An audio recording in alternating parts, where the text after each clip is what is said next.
Hello again, everybody. Tiberius here with a quick update on Watcher of Realms. It's one of the other games that we play over here on this channel, and we're about to hit day 60, so it's kind of a catch up on, again, more things I've learned, more kind of where my account is at, not spending money on this game, and just looking at some of all the events, and it seems like this game very much is just about time. Now, we've got a great summoning event going on right now. We're going to give that a shot here in just a second. But we're considered level 55, which is pretty solid, I feel like, for 60 days in. And if we just go look through the heroes, I've got 10 legendary heroes and a nice little mixture of stuff. I'm a little late on fighters, a little heavy on marksmen. Couldn't think of the word. I want to say ranged guys. In terms of overall top characters, but we've got a decent amount of a variety of different characters, heroes to work with here. And that's let me be able to get through a decent portion of the content so far. If we go over here, we take a peek at my, guild boss here. We're working on Nightmare 2. This is basically just people, mostly people who joined with the campaign that we were running, but a few other random people who have stopped by. As far as gear raids, Gear Raid 1, a little light on mages, just barely got to 8 through 18 the other day. You know what, let's do this real quick. No, and then Gear Raid 2, this one requires a little bit more tank flexibility. There are some special gimmicks and things that you can do with heroes that I don't have yet that do enable you to get through this a little faster. There are some other videos that people have put out about those different mechanics. We're only up to 16 on this one. And Gear Raid 3 here, we went through 17, haven't quite gotten 18 yet. Need a little bit more in terms of the magic AoE damage in order to get through some of those large groupings at the end. But overall, I'm still happy with the game. I'm still very much enjoying playing it and growing. Obviously, if you're feel free to come hop on by and join up with our alliance. We're just starting, Guild War getting pretty good going. We got 14 members, and we're looking to continue to grow and get bigger. But we're going to go ahead and do some summonings right now because we do have this ancient summoning event. And then we'll talk about a few other things real quick. So this is the guaranteed that if you get a legendary, not guaranteed to get a legendary, but if you get a legendary, you will get one that you don't already have. And that's pretty cool. So let's cross our fingers and see what we get.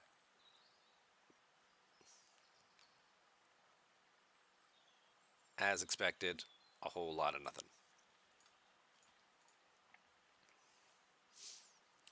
The unfortunate downside to some of these pack pulls is when you see this, which is just god-awful. It's barely even any rares that you could sell back to, get diamonds to do more pulls. So we just did 30 pulls and didn't even get one epic, let alone a legendary. That stings a little bit. That actually hurts. And I understand that this is the RNG mechanic by which they control resources in the game and, make money and things like that. Obviously, getting people to buy more packs to try their luck again.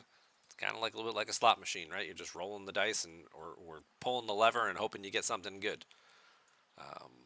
But once you do get through some of those heroes there, and especially once you guys get these guys A5 pretty quick, maxed out.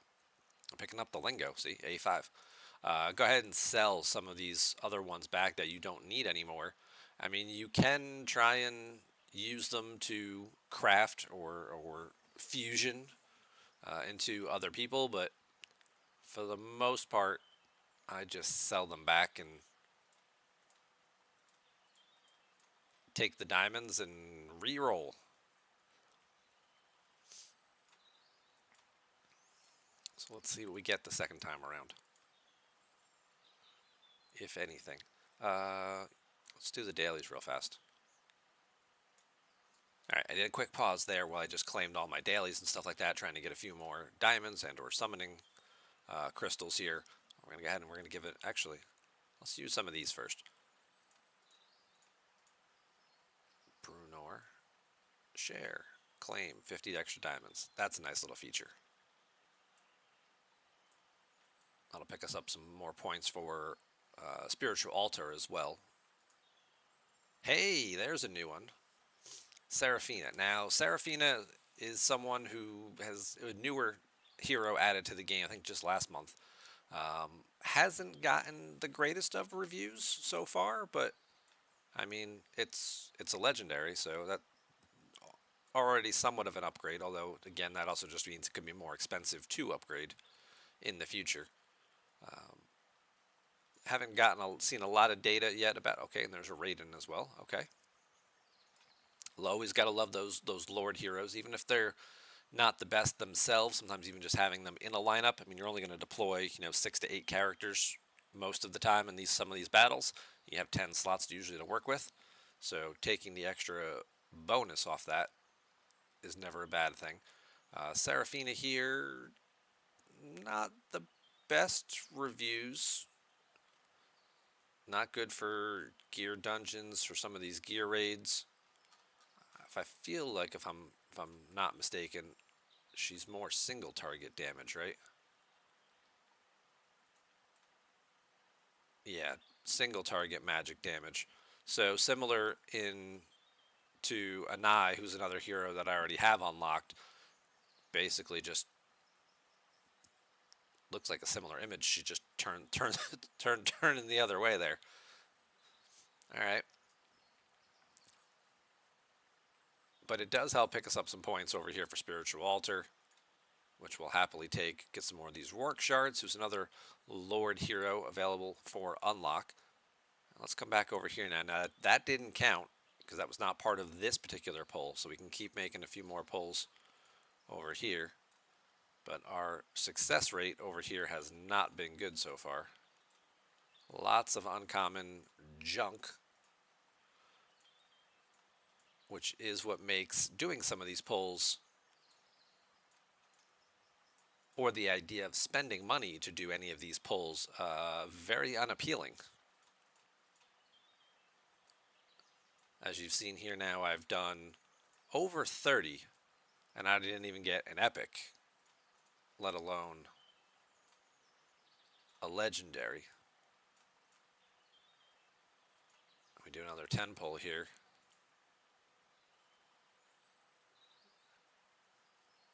All right, well, there's at least a couple epics making it up to me. I guess they heard me complaining.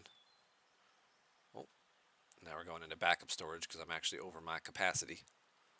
So let's go back in here and we'll sell off some of those rares that we don't need again.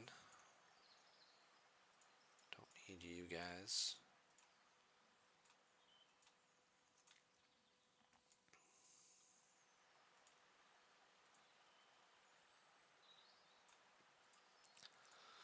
And the other thing that we can do real quick is we can awaken, I think. I think Theowen's already maxed. He is. He's already at awakening level 5 there. So that's actually an epic that we can sell back, which is going to be convenient because... Alright, so there's our Lord Hero that we pulled. We can awaken him. That'll give me a 10% attack bump.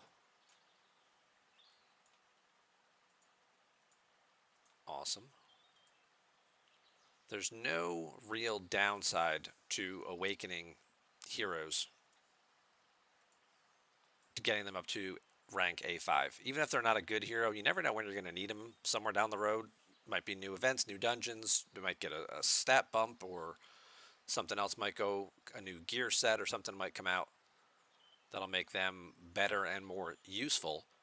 So the only thing you would particularly use them for might be leveling up, and by awakening them, you get a level up back. So there's really no major disadvantage to not doing it. The only one being is if you wanted to dismiss them so you could get some dust.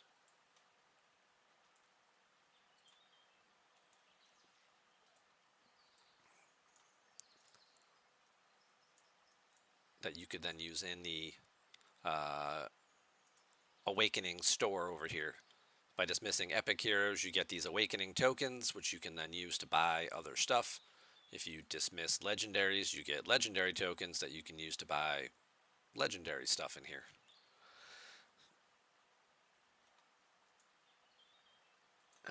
The other thing going on right now too is with the new Odyssey.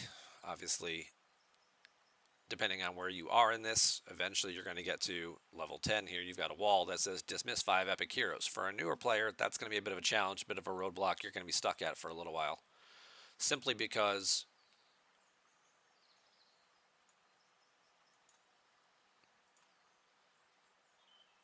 you need your epic heroes. You're still trying to unlock them. You're still trying to use them to awaken and whatnot. But this particular one right here is already maxed at A5. So we can go ahead and dismiss him. That'll get me 80 epic tokens there. And it'll also count as 1 toward this Odyssey. Don't forget, some of these are lifetime, just doing these things and unlocking them. And some of them are, once you get to it, you have to actually do that physical action right then. So even though I've dismissed epic heroes in the past, probably other Theowins, once I got him maxed out already, now I've got to dismiss 4 more. I'm either going to be stuck here for a little bit, or what I'm going to have to do is I'm going to have to go into Hero Fusion and basically build a couple of these people, or I could build a couple of Theowins, right? And then dismiss them just to finish this task and then move on. It's an option, something to keep in mind. All right, we did our ancient summons. We did those already. We used up all of these already, so nothing else fun going on there. As far as tide, well, we're up to about 115 in tidal wave, which again I feel like is a pretty good pace because I think it only goes up to what, 160? Yeah, so 160. So we're 3/4 of the way through almost, which I feel like is pretty solid. Especially, you know, I'm sure that if you look at the people who are at the top here, they're much higher. They got all their talents and stuff filled in. These peak talents, oh, they got stuff filled in there too. Okay, so obviously quite a bit of ways to go here, and it seems like a lot of people obviously have finished. Maybe they'll do something to expand this in the future, but for right now, this is kind of where you're at. If you get stuck on some of these waves, you know, you can always just come in here and claim the loot, even though you can't beat the next wave. Just keep claiming it day after day, upgrade your tide talents. That can always be a bit of a help. And then eventually you'll get to the point where now you can come back and do it. Maybe you'll unlock a new hero. Sometimes it's a subtle little thing where even just getting, you know, a quick little upgrade here on Pantheon, on Hyperion, that extra 0.5% or 1/4% might be enough that maybe somebody lives through something. Same thing with gear raids too.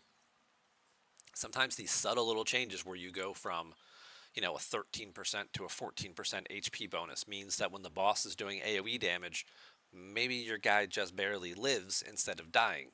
Now you don't have to wait a minute to resummon them, spend points, things like that, and those little subtle changes can make just enough of a difference for you to squeak out a win. That's what I've learned so far on day 60. Hopefully you're enjoying the game and continuing to play it. If you want to come join our guild, we can always look for new players, but we're going to try and do a little more content in this. I'm going to focus on some gear raids. I've noticed a lot of the videos with people doing strategies on gear raids, they tend to have a lot of legendaries in what they're doing, and that doesn't correlate and help out with new players who are struggling with these things. It's like, great, someday I'll get those heroes, and then I can just breeze right through them the way you guys just did. But for right now, how can you try and make the most of a bad situation, right? How can you try and squeak out a win and just get to that next level? Because if you can just get to that next level, then you can start getting just a little bit better gear, and then it starts that snowball effect where now some of the other things get easier because you just get those little bonuses too.